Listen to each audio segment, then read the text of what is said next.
School PS Patel 39 वर्षનો મારો અનુભવ છે એનો હું ટીચિંગમાં ઉપયોગ કરું છું। મારી જુદી જુદી મેથડ જે હું સમજાવતો જાઉં છું। ગુજરાત રાજ્ય લેવલે કેઆરપી આરપી તેમજ શિક્ષણના તમામ ક્ષેત્રોમાં લેખન સહિત તમામ જગ્યાએ કામ કરેલું છે। એવા મારા બહોળા અનુભવનો હું ઉપયોગ મારા ટીચિંગ દરમિયાન કરું છું। મારો લાભ અવશ્ય લેજો એવું ખાસ જણાવું છું। મોર્નિંગ ઓલ ફ્રેન્ડ્સ, હવે આપણે આજે આગળ વધીએ છીએ સ્વાધ્યાયમાં 6.17 22a + b gives c। પ્રક્રિયા માટે 298 કેલ્વિન તાપમાને ડેલ્ટા H આપણને આપેલો છે। ડેલ્ટા H બરાબર છે 400 કિલોજૂલ મોલ ઇનવર્સ અને ડેલ્ટા S પણ આપેલું છે। ડેલ્ટા S બરાબર છે 0.2 કિલોજૂલ કેલ્વિન ઇનવર્સ મોલ ઇનવર્સ। ચલો આ બંને વેલ્યુ આપેલી છે।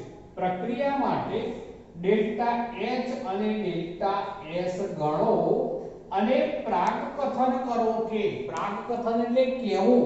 પ્રાકકથન એટલે આપણે કહેવાનું છે, નક્કી કરવાનું છે। પ્રાકકથન કરો કે પ્રક્રિયા કયા તાપમાને સ્વયંસ્ફુરિત થશે। ચલો આપણને આ બંને વેલ્યુ આપેલી છે।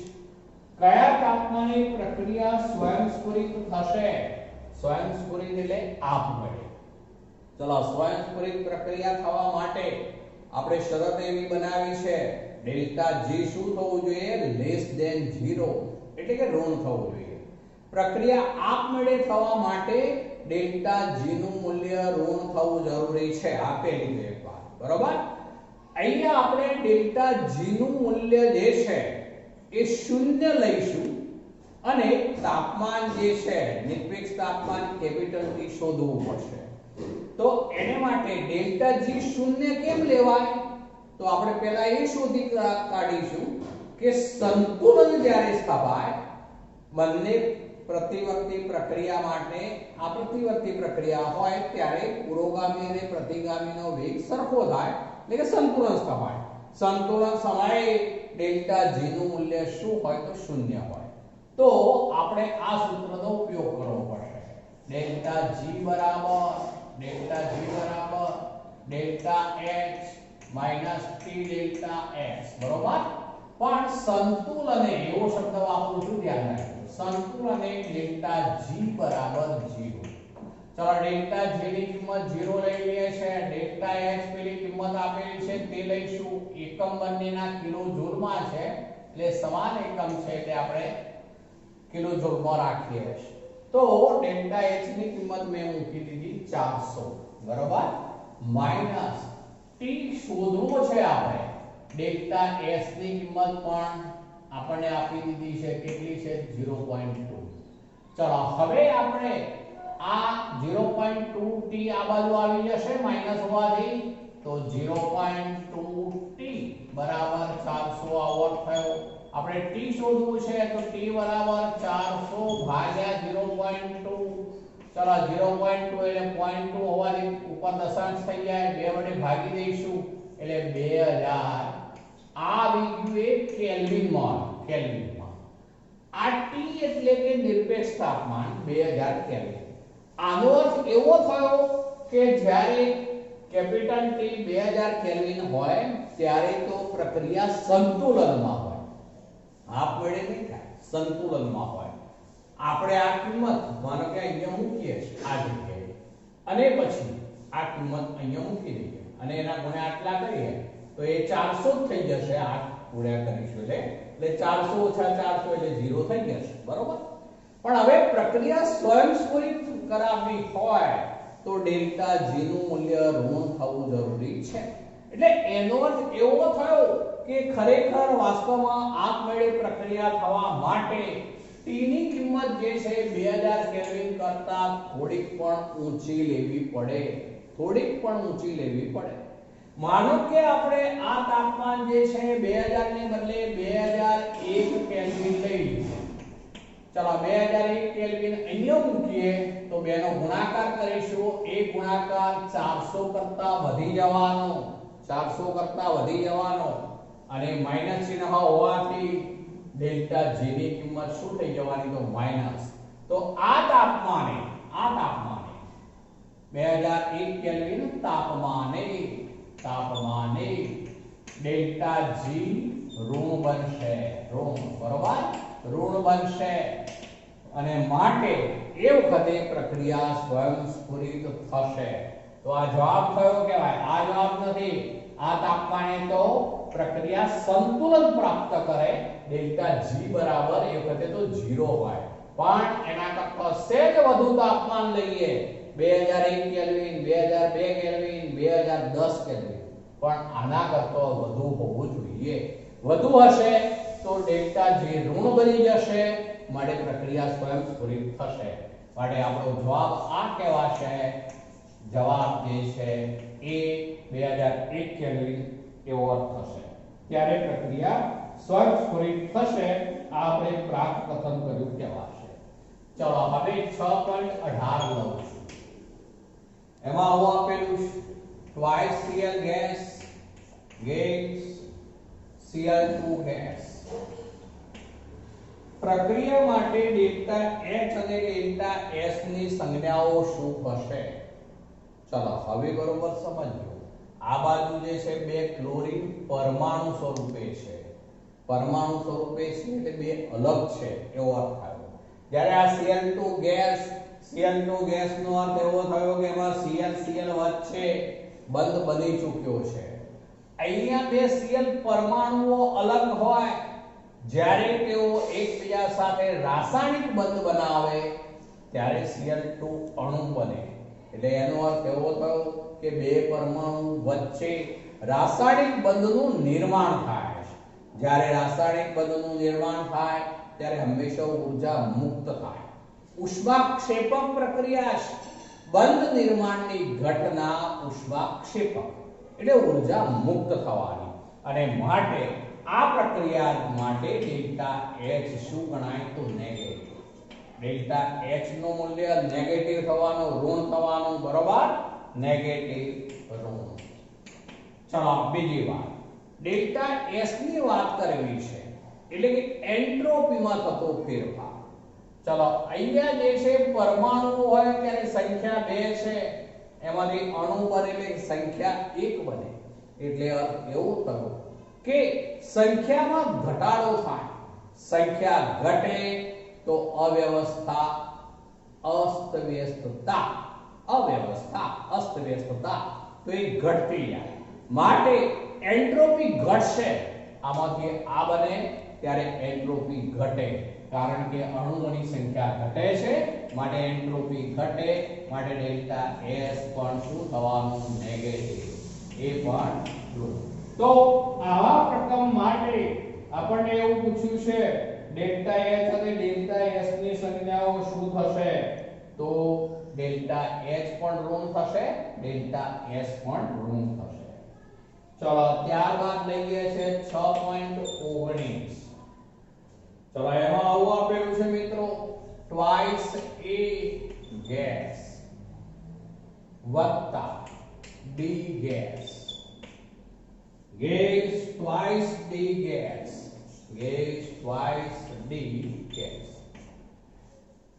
પ્રક્રિયા માટે ડેલ્ટા U0 આપણને આપેલું છે. ડેલ્ટા U0 અથવા તો એ મૂળાંક છે વાસ્તવમાં. ડેલ્ટા U મૂળાંક કહેવાશે. બરાબર -10.5 કિલોજૂલ આ વેલ્યુ આપેલી છે. ચલો બીજું આપ્યું છે ડેલ્ટા S0. S મૂળાંક કહીશું એ પણ. ડેલ્ટા S મૂળાંક બરાબર આપ્યું છે 44 ડેલ્ટા S મૂળાંક છે -44.1. ચલો એનો એકમ છે જૂલ છે. આ જૂલ કેલ્વિન ઇન્વર્સ, એટલે આપણે એકમ સહિત લખવાનો હંમેશા મિત્રો. આ કિલો જૂલમાં છે, જ્યારે પેલું જૂલ કેલ્વિન ઇન્વર્સ છે. પ્રક્રિયા માટે ડેલ્ટા G મૂળાંક ગણો. પ્રાપ્ત કથન કરો કે પ્રક્રિયા સ્વયંસ્ફુરિત રીતે થઈ શકશે પ્રશ્નાર્થ છે. એટલે એનો અર્થ એવો થયો કે આપણે આ જ સૂત્રનો ઉપયોગ કરવો પડશે, પણ એમાં મૂર્ધાંક ચિહ્ન આવશે. ડેલ્ટા જી મૂર્ધાંક બરાબર ડેલ્ટા એચ મૂર્ધાંક માઈનસ ટી ડેલ્ટા એસ મૂર્ધાંક. આપણી પાસે આ ડેલ્ટા એસ મૂર્ધાંક છે. બીજું આપણને આ પ્રક્રિયા માટે મૂર્ધાંક શબ્દ વાપર્યો છે, માટે કેપિટલ ટી કેટલો લેવાનો થાય મિત્રો? તો પ્રમાણિત પરિસ્થિતિ કહેવાય. એટલે ટી બરાબર 298 કેલ્વિન. એ આપેલું નથી, પણ અહીંયા આપણને જે આ વેલ્યુ આપી છે મૂર્ધાંકની વેલ્યુ છે, અને માટે આપણી પાસે ટી બરાબર 298 કેલ્વિન પણ છે એવો અર્થ કરી શકીશું. 298 કેલ્વિન. ચલો હવે આપણે આ સૂત્રનો ઉપયોગ કરવો પડશે. ડેલ્ટા જી મૂર્ધાંક શોધવું પડશે. જુઓ હવે હું આમાં આ મૂર્ધાંક ચિહ્ન લાગુ પાડી દઉં. પ્રમાણિત હોય ત્યારે આવું થાય. તો આપણે એમાં ટી છે આપણી પાસે, ડેલ્ટા એસ છે, ડેલ્ટા જી મૂર્ધાંક ગણવો છે, એટલે ડેલ્ટા એચ મૂર્ધાંક જોઈએ. આ ડેલ્ટા એચ નથી, આ તો શું છે? ડેલ્ટા યુ મૂર્ધાંક છે. તો આપણે પહેલા ડેલ્ટા એચ મૂર્ધાંક શોધી કાઢવો પડે. તો એને માટે આપણે કયું સૂત્ર વાપરવું પડે યાદ કરી લો. તો ડેલ્ટા એચ મૂર્ધાંક બરાબર delta you મૂર્ધાંક plus delta NGRT. આ સૂત્રનો આપણે ઉપયોગ કરવો પડશે. બરોબર? આપણી પાસે આ છે ડેલ્ટા યુ મૂર્ધાંક છે, ડેલ્ટા એચ મૂર્ધાંક નથી. એટલે આ મેળવવા માટે આપણે આ સૂત્રનો ઉપયોગ કરવો પડશે. ચલો એમાં એક જોઈશે ડેલ્ટા એનજી. તો પહેલા એ ગણી કાઢીએ. જુઓ તો ડેલ્ટા એનજી, જી એટલે ફોર એસ, ડેલ્ટા એનજી બરાબર શું? તો એનપી માઈનસ એનઆર, એટલે કે વાયુરૂપ નિપજોની મોલ સંખ્યા જે 2 છે માઈનસ વાયુરૂપ પ્રક્રિયકોની મોલ સંખ્યા, તો આ 2 અને 1 આ 3, એટલે 2 - 3 એટલે બરાબર શું થઈ ગયું? -1. તો આપણી પાસે ડેલ્ટા Ng જે છે એ -1 છે.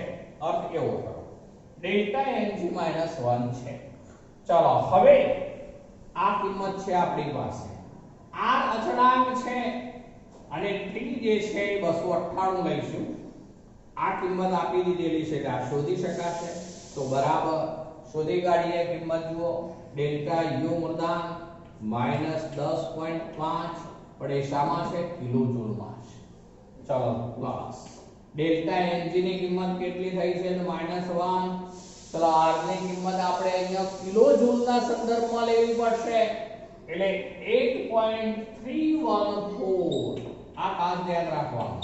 8.314 ગુણ્યા 10⁻³ એ મેં લીધું, એ કિલોજૂલમાં લીધું કહેવાશે. 8.314 ગુણ્યા 10⁻³ ગુણ્યા 298 કરવું પડશે. ચલો હવે આ બધાનો જવાબ શોધી કાઢીએ આપણે. તો એ જવાબ થાય છે -12.977 બરાબર -12.977 કિલોજૂલ માં થશે. જો ફરીથી બોલું, જો આ કિલોજૂલ માં આપેલું છે એટલા માટે જ આપણે આ કિંમત કિલોજૂલના સંદર્ભમાં લેવી પડે. એટલે 8.314 નહીં ચાલે, 8.314 ગુણ્યા 10⁻³ કરવું પડશે ગુણ્યા 298. તો હવે -12.977 કિલોજૂલ થશે. આપણી પાસે ડેલ્ટા એચ મૂર્ધાંકનું મૂલ્ય આવી ગયું. હવે આપણું આ સૂત્ર છે, અહીંયા લખું છું સૂત્ર ફરીથી. ડેલ્ટા જી મૂર્ધાંક બરાબર ડેલ્ટા એચ મૂર્ધાંક, પછી શું થશે? -t ડેલ્ટા એસ મૂર્ધાંક. ચલો હવે કિંમતો મૂકીએ છે. ડેલ્ટા એચ મૂર્ધાંકની કિંમત આ કિલોજૂલમાં છે. આપણને આના એકમમાં જુઓ બરોબર તો જૂલ છે, માટે આને જૂલમાં ફેરવવું પડશે. જૂલમાં ફેરવવું હોય તો 1000 વડે ગુણી દેવું પડે.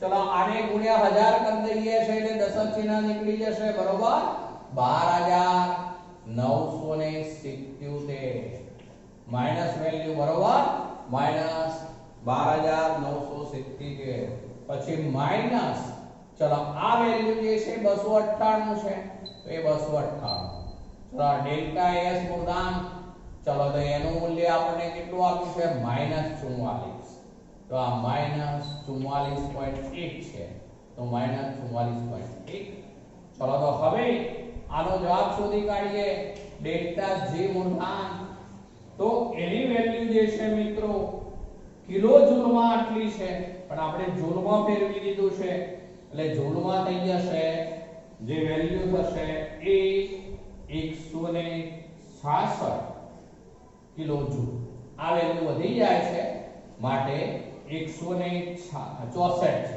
છે 164 જૂલ થઈ જશે 164 જૂલ જવાબ થશે ચલો આને કિલો જૂલમાં ફેરવીએ તો બરાબર 0.164 કિલો જૂલ કહેવાશે બરોબર આ 164 મેં જૂલમાં લખ્યું છે આ જૂલમાં ફેરવી દીધું છે એટલે વેલ્યુ આપી જશે હવે 0.164 કિલો જૂલ કહેવાશે ચલો હવે આ વેલ્યુ ધન આવી મિત્રો જ્યારે ડેલ્ટા જી મૂળાંકનું મૂલ્ય ધન હોય તો અર્થઘટન શું થાય તેવી પ્રક્રિયા સ્વયંસ્ફુરિત થઈ શકે નહીં ફરીથી બોલું છું અહીં ડેલ્ટા જી નું મૂલ્ય ધન મળ્યું માટે આ પ્રક્રિયા આ પ્લસ છે ધન છે ડેલ્ટા જી મૂળાંક ઇઝ ગ્રેટર ધેન 0 માટે પ્રક્રિયા સ્વયંસ્ફુરિત ન થાય બરોબર પ્રક્રિયા સ્વયંસ્ફુરિત નહીં થાય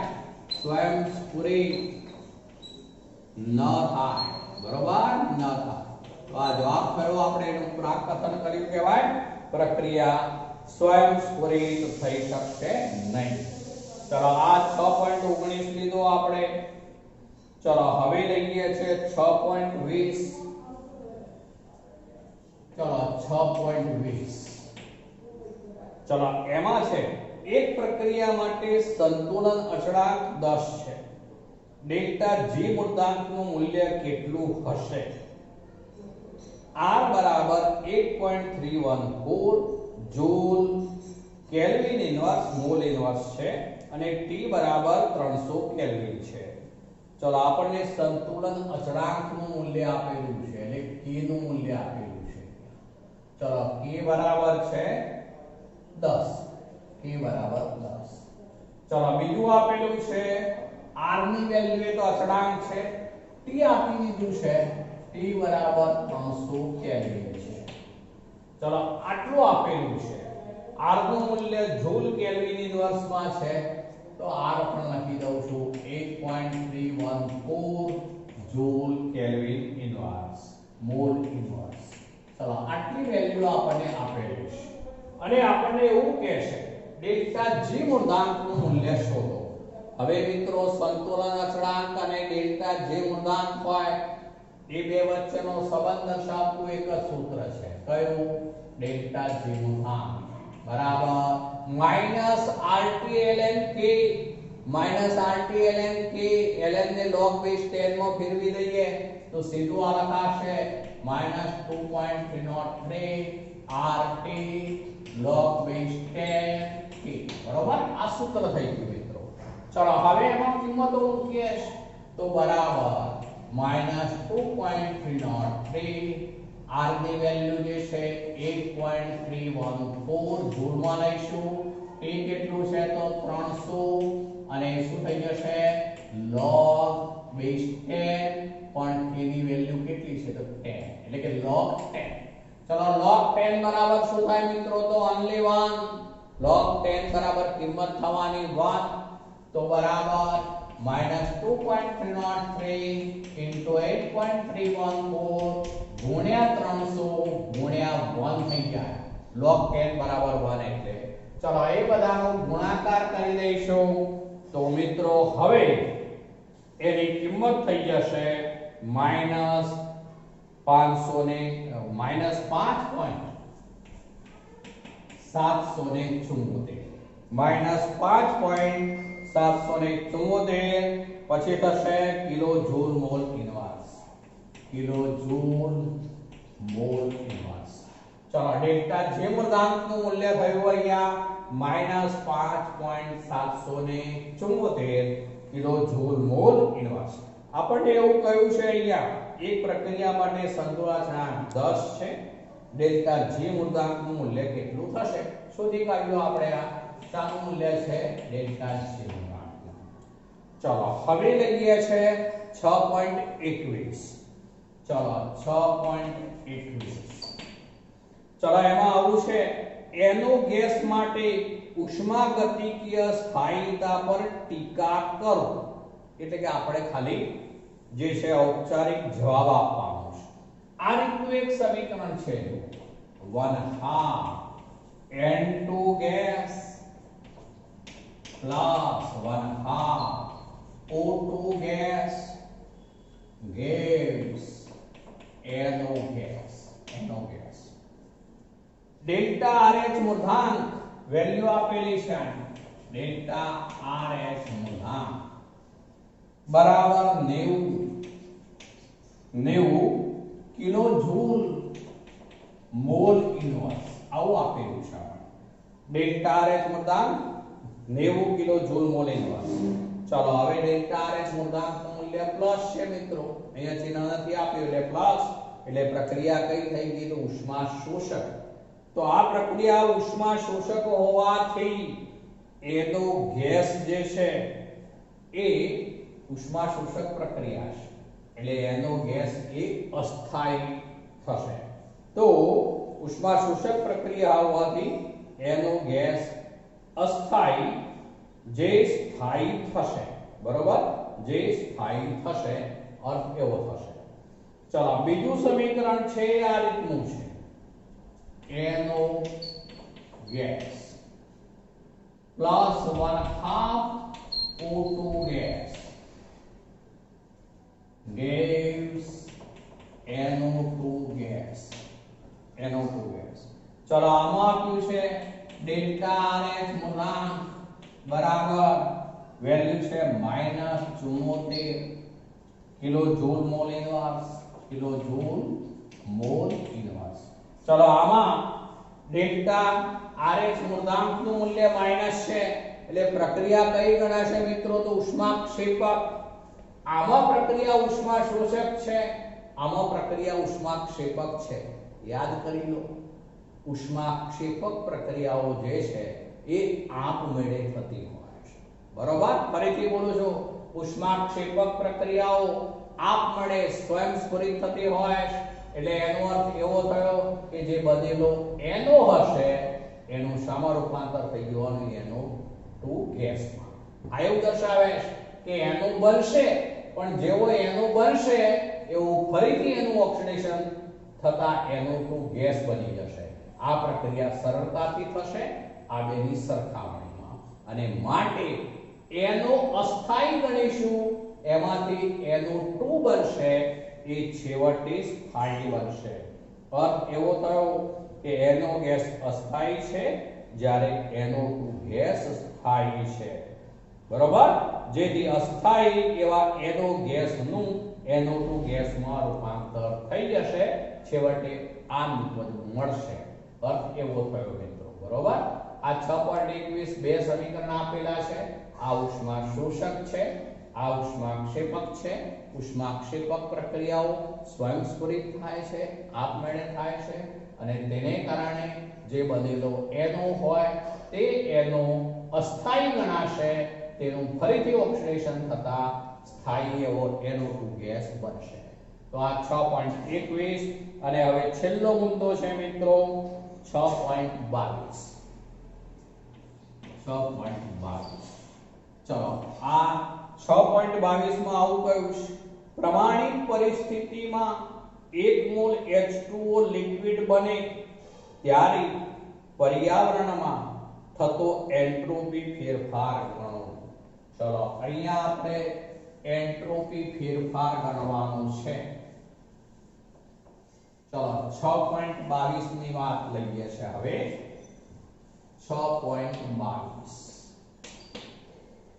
ચલો એમાં આ રીતનું છે પ્રમાણિત પરિસ્થિતિમાં 1 મોલ H2O લિક્વિડ બને ત્યારે પર્યાવરણમાં થતો એન્ટ્રોપી ફેરફાર ગણો. ચલો ડેલ્ટા એફએચ મૂળાંક આપણને આપી દીધું છે -286 કિલોજૂલ મોલ ઇન્વર્સ. ચલો આપણે શું બનાવવાનું છે? H2O liquid. બરોબર, બનાવવું છે આપણે H2O લિક્વિડ. ચલો સર્જન એન્થાલ્પી આપેલી છે પાણીની, અર્થ એવો થયો H2O લિક્વિડ.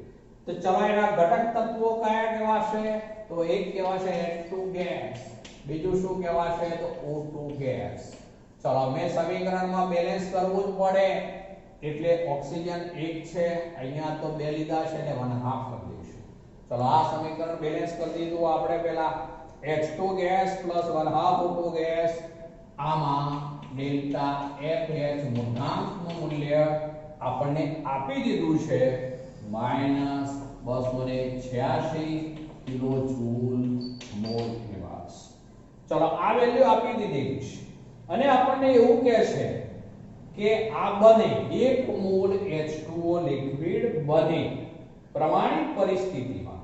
ચલો પ્રમાણિત પરિસ્થિતિ એટલે કેપિટલ T કેટલું ગણવાનું? તો 298. કેપિટલ T 298 કેલ્વિન, કારણ કે આ મૂળાંકની વેલ્યુ આપેલી છે. ચલો કેપિટલ T પણ છે આપણી પાસે. ચલો પછી એવું કહે છે બને ત્યારે પર્યાવરણમાં થતો એન્ટ્રોપી ફેરફાર ગણો. ચલો અહીંયા ડેલ્ટા FH મૂળાંકનું મૂલ્ય માઈનસ છે એટલે પ્રક્રિયા શું છે? ઉષ્માક્ષેપક. ચલો પ્રક્રિયા ઉષ્માક્ષેપક છે અને આપણને એવું પૂછ્યું છે પર્યાવરણમાં થતો એન્ટ્રોપી ફેરફાર ગણો. ચલો એનો અર્થ એવો થયો કે પ્રક્રમ દરમિયાન ઉષ્મા મુક્ત થશે. જે ઉષ્મા કોણ મેળવશે? તો પર્યાવરણ. પર્યાવરણ મેળવે માટે પર્યાવરણ આટલી જ ઉષ્મા મેળવશે માટે પર્યાવરણ માટે પર્યાવરણ ઉષ્મા મેળવે. ચલો એ મેળવે એટલે એને માટે આપણે Q જે કહીશું એ Q સરાઉન્ડિંગ કહેવાશે. Q સરાઉન્ડિંગ એટલે પર્યાવરણ. SURR કરીએ છે તો બરાબર વેલ્યુ થઈ જવાની +286 કિલોજૂલ મોલ ઇન્વર્સ. ચલો ફરીથી બોલું છું. આ પ્રક્રમ દરમિયાન પ્રક્રિયા ઉષ્માક્ષેપક છે એટલે કે પ્રક્રિયા દરમિયાન ઉષ્મા મુક્ત થવાની. એ ઉષ્મા ક્યાં જવાની? તો પર્યાવરણમાં. એટલે પર્યાવરણમાં એટલી જ ઉષ્મા શું કરે? તો મેળવે. ચલો પર્યાવરણ ઉષ્મા મેળવે એટલે Q સરાઉન્ડિંગ એ હવે માઈનસ નું શું થઈ જવાનું? પ્લસ. મેળવેલી ઉષ્મા Q સરાઉન્ડિંગ +286 કિલોજૂલ મોલ ઇન્વર્સ. પણ આ દરમિયાન પર્યાવરણના તાપમાનમાં કોઈ ફેરફાર નહીં થાય મિત્રો. કેમ? તો પર્યાવરણ તો વિશાળ છે માટે પર્યાવરણના તાપમાનમાં કોઈ ફેરફાર નહીં થાય. એટલે પર્યાવરણનું તાપમાન કેપિટલ T જે છે એ તો 298 કેલ્વિન જ રહેશે. તો હવે આપણે ડેલ્ટા S સરાઉન્ડિંગ શોધી કાઢવું છે. તો ડેલ્ટા S સરાઉન્ડિંગ બરાબર શું કહેવાશે? તો Q surrounding upon capital T. चला Q surrounding upon capital T. चला Q सराउंडिंग કિલોજૂલ માં આપેલું છે તો ભલે ને કિલોજૂલ માં લઈએ આપણે, પણ એ પ્લસ વેલ્યુ છે કિલોજૂલ મોલ ઇન્વર્સ ભાગ્યા પેલું થશે 298 કેલ્વિન. બરોબર, 298 કેલ્વિન. આ ઉપર વેલ્યુ જે છે એ કિલોજૂલ મોલ ઇન્વર્સ છે, નીચે કેલ્વિન છે. चलो तो બે નો ગુણોત્તર લઈ લઈએ તો આ વેલ્યુ પ્લસ 0.09597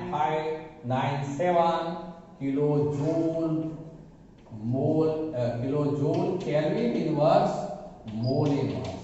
આ કેલ્વિન અંશમાં જશે એટલે kilojoule kelvin inverse mole inverse થશે. તો આ આપણે પર્યાવરણની એન્ટ્રોપીમાં શું થયું? તો વધારો. પ્લસ છે એટલે પર્યાવરણની એન્ટ્રોપીમાં થતો ફેરફાર પ્લસ 0.9597 આટલા kilo joule kelvin inverse mall inverse કહેવાશે. તો મિત્રો ચલો મિત્રો આજે આટલે સુધી રાખીએ છીએ. સ્વાધ્યાય આપણું આ ચેપ્ટરનું પૂરું થઈ જાય છે.